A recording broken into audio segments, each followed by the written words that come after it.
It's been 3 days since I last wrote, not out of rebellion, just numbness. The sky outside is cloudless, but everything in me feels overcast. I lit the candle today without meaning it, more ritual than reaching. I whispered Lord and waited. Nothing answered but the fridge's hum.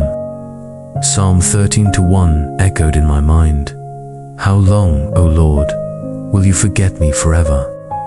I didn't pray it out loud. I let that question settle in my chest. What kind of relationship survives when only one side is speaking?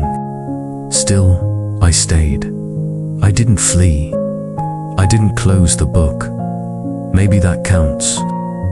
I tried to list my blessings, coffee, a roof, my breath, but each felt empty. Is it wrong to crave more than air and shelter? To crave presence? Rain tapped the window pane, as though the sky shared my sorrow. I cracked the window and let cool air brush my face, a small mercy.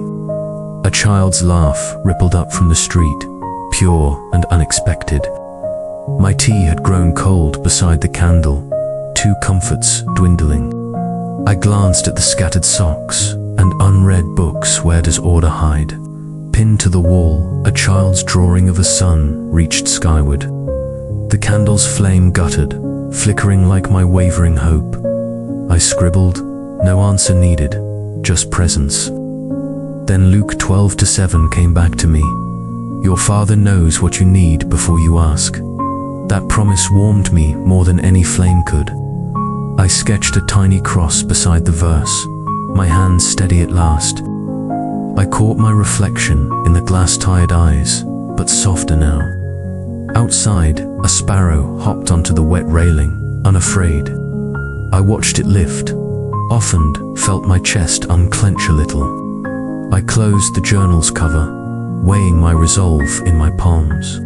Hands folded, no words, just a silent offering. My breath slowed into a gentle rhythm, a prayer in itself. Clouds drifted across the sky, witnesses to my quiet search. A knock at the door startled me, a visitor in my vigil.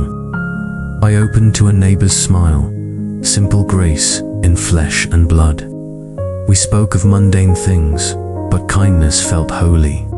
Back at my desk, I lifted my pen, ready to return to the page. A single feather lay on the floor, white against dark wood. I let a drop of ink fall. It pooled like stars on the paper. The candle finally winked out, leaving memory of its warmth. I reopened my Bible to Psalm 13 again, reading slowly.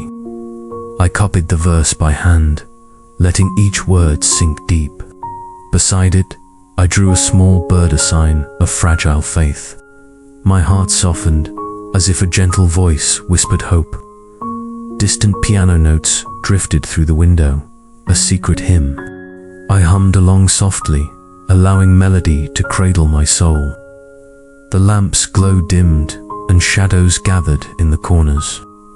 Night deepened, but I no longer feared the darkness. I whispered amen, not to end, but to continue. I closed the journal with a gentle click, marking this entry done. I laid my head on folded arms, inviting rest for my weary soul. In the hush before sleep, a dream began to stir. Dawn's first light seeped around the curtains, tender and kind. Hope flickered within me, small, but undeniably alive. I opened the next blank page and wrote, tomorrow I'll try again.